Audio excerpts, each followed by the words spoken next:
Hello everyone, स्वागत है आपका अपने यूट्यूब चैनल एडीओ अंशिका पे। फ्रेंड्स, आज हम स्टार्ट करेंगे सीडीपी की क्लासेस। जो आपके जिन लोगों को भी सीटेट की तैयारी करनी है या फिर जो लोग भी सीटेट की प्रिपरेशन कर रहे हैं जुलाई के लिए, उन लोगों के लिए मैं लेके आई हूँ प्रीवियस ईयर के क्वेश्चन पेपर। ये क्वेश्चन पेपर है आपका 2018 का, जो कि है 30 क्वेश्चन। और ये हम 30 क्वेश्चन जल्दी जल्दी सॉल्व करेंगे। और वीडियो अच्छा लगे तो आप लोग प्लीज़ चैनल को सब्सक्राइब करिएगा और एक प्यारा सा कमेंट करिएगा। ठीक, तो फिर चलिए टाइम वेस्ट नहीं करते हैं और क्लास को स्टार्ट करते हैं। ठीक है,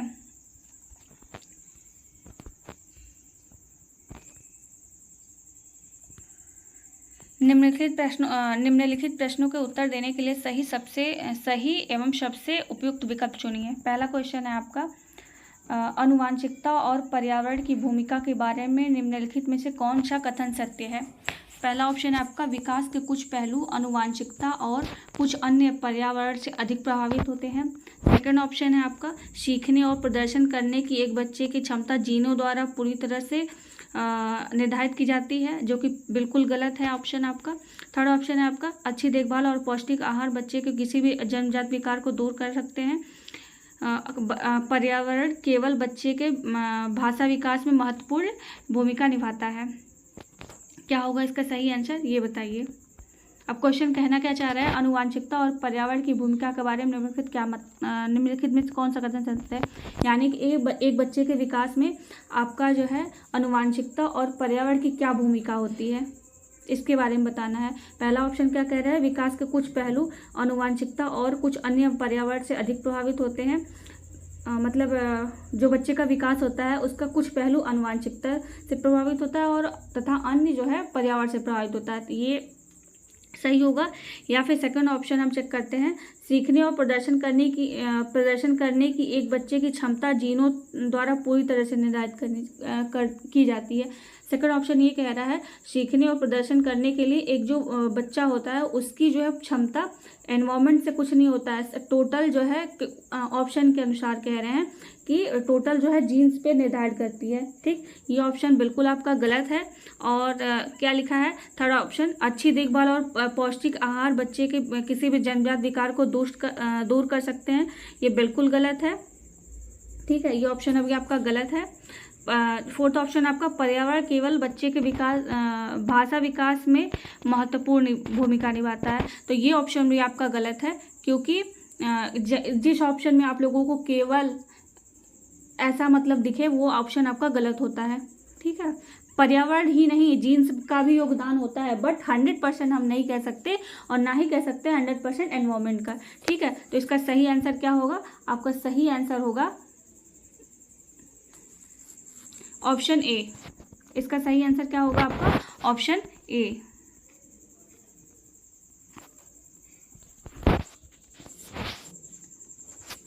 ठीक है, नेक्स्ट क्वेश्चन की ओर चलते हैं। नेक्स्ट क्वेश्चन आपका, निम्नलिखित में से कौन सा कथन पियाजे के सिद्धांत के अनुसार नहीं कहा जा सकता। पहला ऑप्शन है आपका, विकास गुणात्मक चरणों में होता है। सेकंड ऑप्शन, बच्चे अपनी दुनिया के बारे में ज्ञान का निर्माण और उपयोग करते हैं। थर्ड ऑप्शन, बच्चे निरंतर अभ्यास से अधिगम होता है। फोर्थ ऑप्शन, बच्चे अपने पर्यावरण पर क्रिया करते हैं। क्या होगा इसका सही आंसर।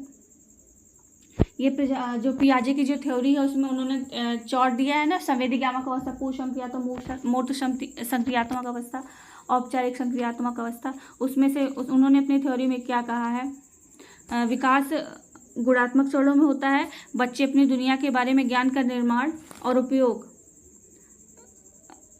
करते हैं, निरंतर अभ्यास से अधिगम होता है, बच्चे अपने पर्यावरण पर क्रिया करते हैं।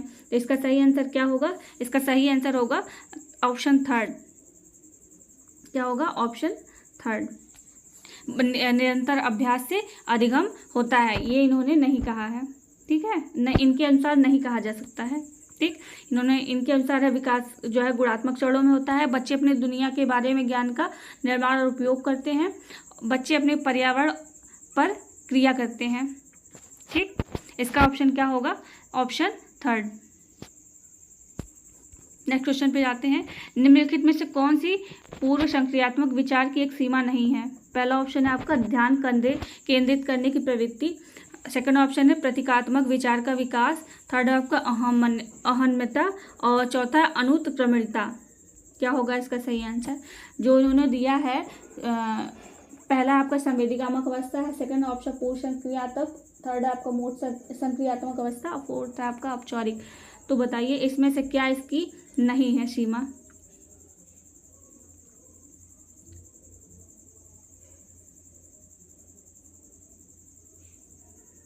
इसका सही आंसर क्या होगा? तो सही इसका आंसर होगा प्रतीकात्मक विचार का विकास। ये ऑप्शन आपका सीटेट ने माना है, ठीक है। इसका सही आंसर क्या होगा? प्रतीकात्मक विचार का विकास। अब आगे चलते हैं ऑप्शन 4 पे। डैश के अलावा निम्नलिखित कारणों से खेल युवा बच्चों के विकास में महत्वपूर्ण भूमिका निभाता है। पहला ऑप्शन क्या होगा? वे अपने शरीर पर निपुणता प्राप्त करते हैं, यह उनकी इंद्रियों को उत्तेजित करता है, यह समय बिताने का एक सुखद तरीका है, वे नए कौशल सीखते हैं और सीखते हैं कि उन्हें कब उपयोग किया जाए। क्या होगा इसका सही आंसर?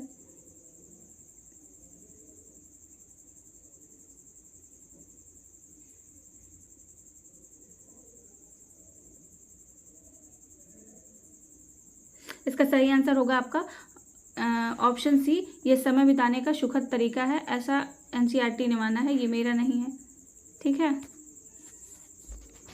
मैं एक्सप्लेनेशन करूँगी तो वीडियो लंबा हो जाएगा, इसलिए एक्सप्लेनेशन नहीं कर रही हूँ। आप लोग क्वेश्चन आराम से देखिए। नेक्स्ट क्वेश्चन है आपका, निम्नलिखित में से कौन सा प्रश्न बच्चों को गंभीर रूप से सोचने के लिए आमंत्रित करता है?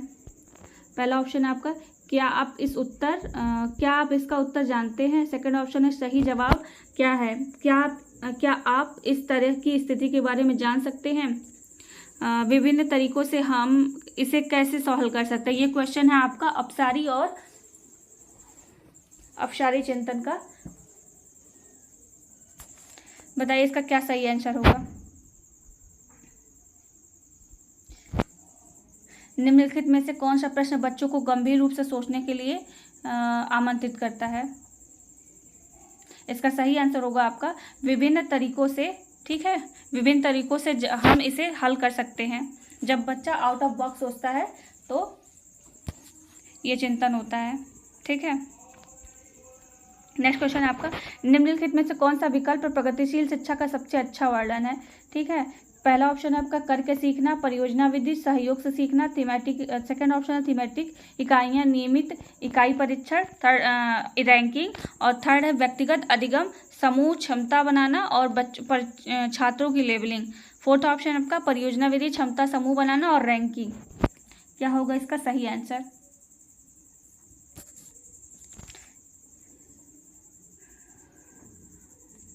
तो इसका सही आंसर क्या होगा? ऑप्शन फर्स्ट, करके सीखना, परियोजना विधि, सहयोग से सीखना। नेक्स्ट क्वेश्चन की ओर चलते हैं। नेक्स्ट क्वेश्चन है आपका, प्रगतिशील शिक्षा के बारे में निम्नलिखित में से कौन सा कथन सत्य है? शिक्षा स्वयं ही जीवन है। पहला ऑप्शन है क्या? पहला ऑप्शन है स्कूल शिक्षा को यथासंभव लंबे समय तक जारी रखना चाहिए। सेकंड ऑप्शन है आपका स्कूलों की आवश्यकता नहीं है, बच्चे अपने जीवन के अनुभव से सीख सकते हैं। थर्ड ऑप्शन है स्कूलों में शिक्षा सामाजिक और प्राकृतिक जीवन को प्रतिबिंबित करे। क्या होगा इसका सही आंसर? इन्होंने क्या बोला है? प्रगतिशील शिक्षा के बारे में निम्नलिखित में से कौन सा कथन सत्य है? सॉरी, कथन बताता है और डैश में क्या दिया? शिक्षा स्वयं ही जीवन है। इसका सही आंसर होगा आपका स्कूलों में शिक्षा सामाजिक और प्राकृतिक जीवन को प्रतिबिंबित करे। ये आपकी कहलाएगी प्रगतिशील शिक्षा, ठीक है। और ये कथन आपका प्रगतिशील शिक्षा के बारे में बताता है। नेक्स्ट क्वेश्चन है आपका क्वेश्चन 8।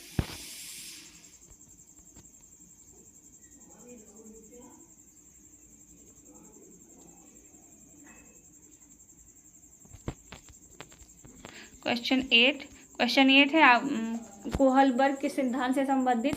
इसमें क्या कर रहा है? कोहलबर्ग के सिद्धांत के योगदान के रूप में निम्नलिखित में से किसे माना जा सकता है? पहला है उनके सिद्धांत ने संज्ञानात्मक परिपक्वता और नैतिक परिपक्वता के बीच का एक सहयोग का समर्थन किया है। सेकंड है, इस सिद्धांत में विस्तृत परीक्षण प्रक्रियाएं हैं। थर्ड ऑप्शन है आपका, यह नैतिक तर्क और कार्रवाई के बीच एक स्पष्ट संबंध स्थापित करता है। फोर्थ आपका, इनका विश्वास है कि बच्चे नैतिक दार्शनिक हैं। क्या होगा? कोहलबर्ग के नैतिक विकास के सिद्धांत के अनुसार। इसका सही उत्तर क्या होगा? कोहलबर्ग के अनुसार उनके नैतिक सिद्धांत ने संज्ञानात्मक परिपक्वता और नैतिक परिपक्वता के बीच का एक सहयोग का समर्थन किया है। ठीक, नेक्स्ट क्वेश्चन की चलते हैं। क्वेश्चन नंबर 9, निकटवर्ती विकास का क्षेत्र संदर्भित करता है। पहला ऑप्शन है आपका, उस चरण को जब अधिकतम विकास संभव है, उस विकासात्मक चरण को जब बच्चा सीखने की पूरी जिम्मेदारी लेता है, उस संदर्भ को जिससे बच्चे सहयोग के सही स्तर के साथ कोई कार्य लगभग स्वयं कर सकते हैं, उस सीखने के बिंदु को जब सहयोग वापस लिया जा सकता है। क्या होगा इसका सही है? निकटवर्ती विकास का सिद्धांत।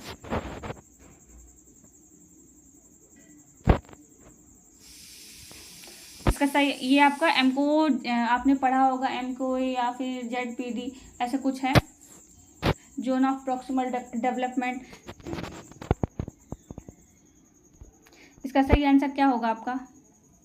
निकटवर्ती विकास का क्षेत्र का संदर्भित करता है एक ऐसे संदर्भ को जिसमें बच्चे सहयोग के सही स्तर के साथ कोई कार्य लगभग स्वयं कर सकते हैं। इसका सही आंसर क्या होगा? Option third. नेक्स्ट क्वेश्चन की ओर चलते हैं। एक उभयलिंगी व्यक्तित्व क्वेश्चन, एक उभयलिंगी व्यक्तित्व पहला ऑप्शन है स्त्री लक्षणों और वाले पुरुषों को संदर्भित करता है। सेकंड ऑप्शन है में आमतौर पर माने गए मर्दाना और स्त्री गुणों को समायोजन होता है।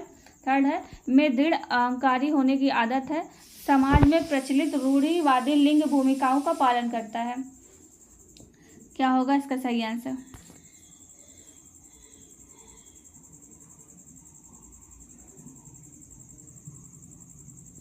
इसका सही आंसर क्या होगा? एक उभयलिंगी व्यक्तित्व कैसा होता है? आमतौर पर माने गए मर्दाना और स्त्री गुणों का समायोजन होता है।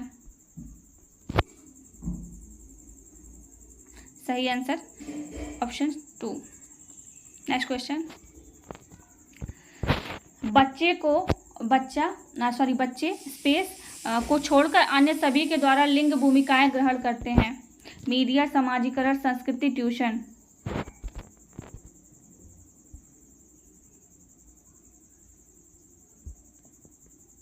क्या होगा इसका सही आंसर? बच्चे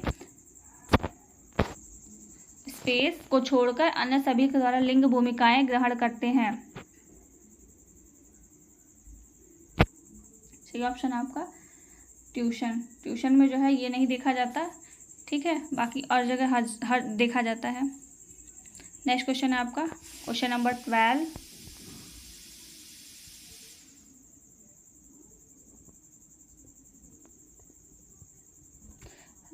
क्वेश्चन क्या है? मानकीकृत परीक्षणों की आलोचना में से एक यह है कि वे मुख्य रूप से मुख्यधारा की मानकीकृत परीक्षणों की आलोचना में से एक यह है कि ऑप्शन 1 वे मुख्य रूप से मुख्यधारा की संस्कृति का प्रतिनिधित्व करते हैं, इसलिए पक्षपाती हैं। सेकंड ऑप्शन उनकी भाषा को समझना मुश्किल है। थर्ड ऑप्शन परीक्षण बड़ी आबादी पर लागू नहीं किया जा सकता। फोर्थ ऑप्शन वे बच्चे की क्षमता की स्पष्ट तस्वीर नहीं देते हैं। क्या होगा? मानकीकृत परीक्षणों की आलोचना। तो इसका सही आंसर क्या होगा आपका? वे बच्चों की क्षमता का स्पष्ट तस्वीर नहीं लेते हैं। जो मानकीकृत परीक्षण होते हैं वो पहले के होते हैं, ठीक है, और वो हर बच्चे के एक्चुअल मेंटलिटी या उसकी एबिलिटी को नहीं पहचान पाता है। नेक्स्ट क्वेश्चन है आपका ऑप्शन 13। एकाधिक बुद्धिमानी का सिद्धांत कहता है कि बुद्धि तेजी से बढ़ाई जा सकती है। सेकंड ऑप्शन है बुद्धि कई प्रकार की हो सकती है। पेपर पेंसिल परीक्षा सहायक नहीं है। प्रभावी अध्ययन के द्वारा बुद्धि बढ़ाई जा सकती है? क्या उसका सही आंसर?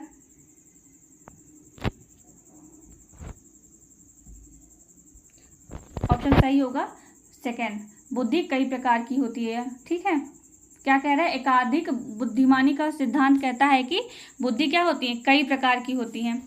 और ये थ्योरी किसी ने दी है, मुझे नाम नहीं याद आ रहा है, बताती मैं आप लोगों को। नेक्स्ट क्वेश्चन है आपका, शिक्षक सीखने के लिए मूल्यांकन और सीखने के मूल्यांकन दोनों का उपयोग कर सकते हैं। बच्चों की प्रगति स्तर को जानने में, बच्चे की सीखने की ज़रूरतों को जानने में और तदनुसार शिक्षण रणनीति का चयन करने में। थर्ड ऑप्शन है आपका, आवधिक अंतरालों पर बच्चे के प्रदर्शन का आकलन करने और उसके प्रदर्शन को प्रमाणित करने में। थर्ड ऑप्शन है आपका, बच्चों की प्रगति की निगरानी करने और उनके सीखने के अंतराल को भरने के लिए उचित लक्ष्य निर्धारित करने। क्या होगा इसका सही आंसर, बताइए। तो शिक्षक सीखने के मूल्यांकन और सीखने के लिए मूल्यांकन दोनों का उपयोग किस लिए कर सकता है? बच्चों की प्रगति और उसके उपलब्धि स्तर को जानने के लिए। इसका सही आंसर क्या होगा? Option first. नेक्स्ट क्वेश्चन है आपका, निम्नलिखित में से कौन सा सतत और व्यापक मूल्यांकन से संबंधित नहीं है? निम्नलिखित में से कौन सा सतत और व्यापक मूल्यांकन से संबंधित नहीं है? पहला ऑप्शन आपका, इसे भारत के शिक्षा के अधिकार अधिनियम द्वारा अनिवार्य किया गया है। सेकंड ऑप्शन है आपका, यह शिक्षण अधिगम प्रक्रिया का एक अभिन्न अंग है। थर्ड ऑप्शन है आपका, यह विभिन्न शिक्षा क्षेत्रों में बच्चे को उपलब्धि पर केंद्रित है। फोर्थ ऑप्शन है आपका, यह बच्चों की धीमे, खराब या बुद्धिमान के रूप में चिन्हित करने में उपयोगी होता है। क्या होगा इसका सही आंसर?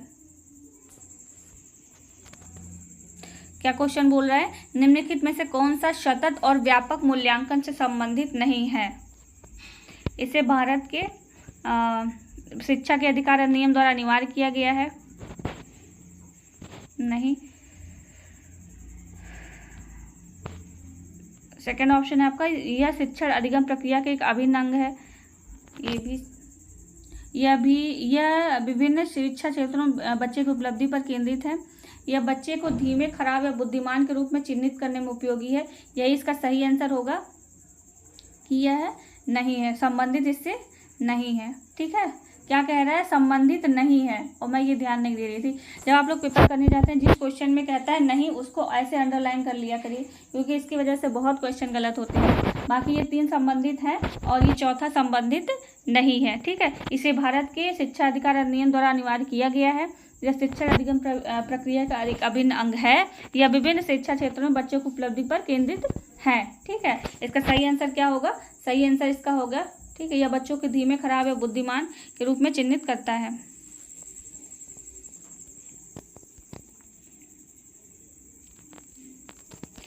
सेकंड क्वेश्चन है आपका, बच्चे के प्रतिभाशाली डैश के कारण हो सकता है। आनुवांशिकता और वातावरण के बीच अंतःक्रिया, एक संसाधन संबंध वातावरण, सफल माता पिता, एक अनुशासित दिनचर्या। बच्चों में प्रतिभाशालिता के कारण हो सकती है। क्या होगा इसका सही आंसर? बच्चों में प्रतिभाशालिता के कारण एक आनुवांशिकता और वातावरण के बीच एक अंतःक्रिया हो सकती है। ठीक,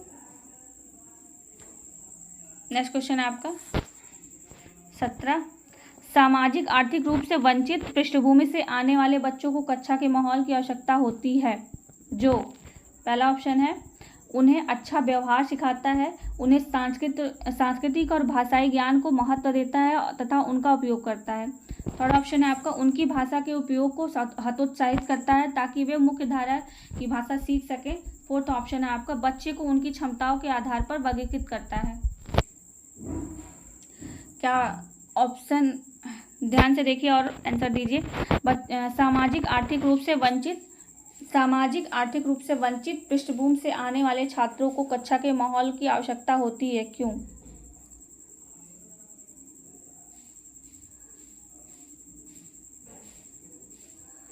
इसका सही आंसर क्या होगा? इसका सही आंसर क्या होगा? ऑप्शन 2। जो सामाजिक रूप से वंचित क्षेत्र से बच्चे आते हैं, ठीक है, उन्हें ऐसा माहौल इसलिए दिया जाता है क्योंकि उन्हें सांस्कृतिक और भाषाई ज्ञान का महत्व मतलब वो जिस एनवायरनमेंट से आए हैं ऐसा नहीं हो कि उनको हीन भावना से देखा जाए, ठीक है, इसके लिए उनको ऐसा माहौल दिया जाता है, ठीक है। नेक्स्ट क्वेश्चन है आपका क्वेश्चन नंबर 18। कक्षा में सृजनात्मकता और प्रतिभाशाली बच्चों के लिए आवश्यक हस्तक्षेप निर्भर करता है। शिक्षक, पहला ऑप्शन है शिक्षक द्वारा अनुकूलित और प्रेरक निर्देशन तरीकों के उपयोग पर। सेकंड ऑप्शन है उन्हें अतिरिक्त समय दिए जाने पर।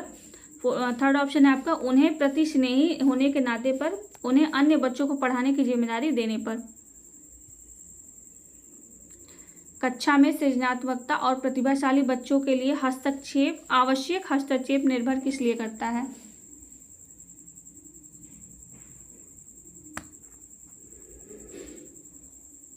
पहला ऑप्शन क्या होगा? जो क्लास में आपके जो सृजनात्मक होते हैं या प्रतिभाशाली जो बच्चे होते हैं उन्हें आवश्यक हस्तक्षेप किस लिए किया जाता है? क्योंकि उन्हें वो पहले से ही उतने मतलब एक्टिव होते हैं कि उन्हें एक निर्देश देना होता है कि तुम ये करो, ऐसे करो, ऐसे करो। नहीं तो ऐसे बच्चे क्या होता है कुछ ज़्यादा ही एक्टिव होते हैं, वो अपना काम खत्म कर लेंगे और दूसरों को परेशान करते हैं। तो इसका सही आंसर क्या होगा? क्वेश्चन नंबर 18 का फर्स्ट, ठीक है। ऐसे उन्हें शिक्षक द्वारा अनुकूलित और प्रेरक निर्देशन तरीकों के उपयोग पर। Question number 19। अति संवेदनशील बच्चों को सीखने में मदद करने के लिए निम्नलिखित में से कौन सा तरीका उपयुक्त नहीं है? क्वेश्चन ध्यान से सुनिए। अति संवेदनशील बच्चों को सीखने में मदद करने के लिए निम्नलिखित में से कौन सा तरीका उपयुक्त नहीं है? नहीं वाला पे हम पहले ट्रिक करते हैं, ठीक है।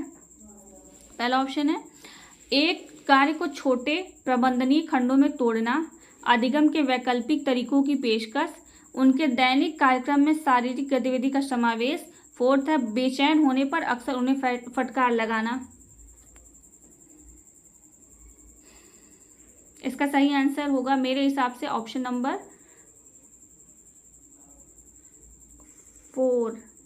हाँ, क्योंकि जो अति संवेदनशील बच्चे होते हैं अगर उन्हें कुछ नहीं आता आप तुरंत डांट दोगे, फटकार लगा दोगे तो वो फिर वो डर जाएंगे, वो दोबारा आपसे कभी पूछेंगे नहीं, क्या पता वो स्कूल ही आना बंद कर दें, ठीक है।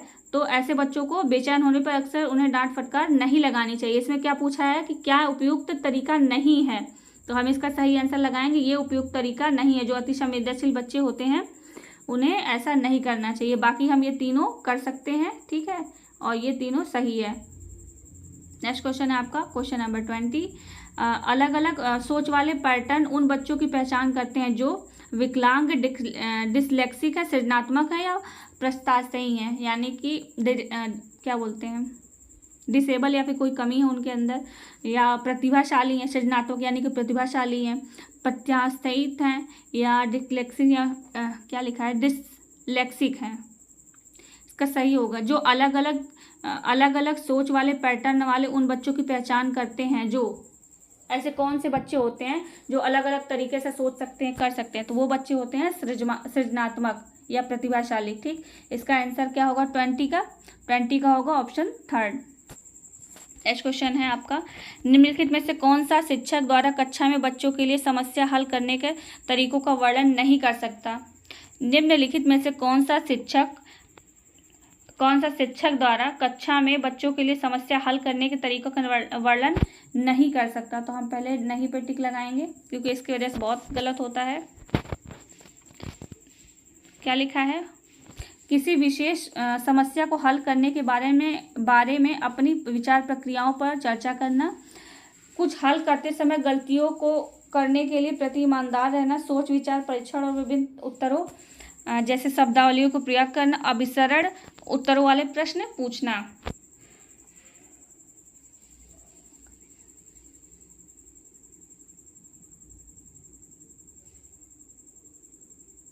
निम्नलिखित में अच्छा सुनिए, हम खुद भूल जा रहे हैं। हाँ, 21 का क्या है? निम्नलिखित में से कौन सा शिक्षक द्वारा कक्षा में बच्चों के लिए समस्या हल करने के तरीकों का वर्णन नहीं कर सकता?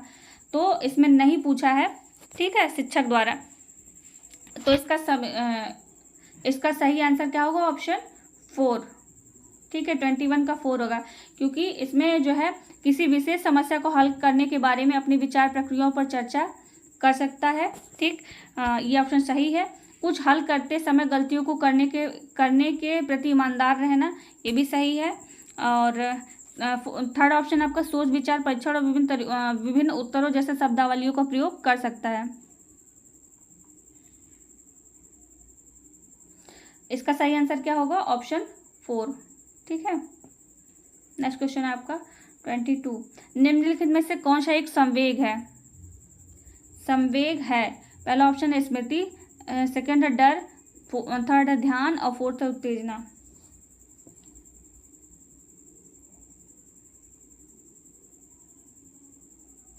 इसका सही आंसर क्या होगा? ऑप्शन सेकंड, संवेग है। ये डर एक क्या है?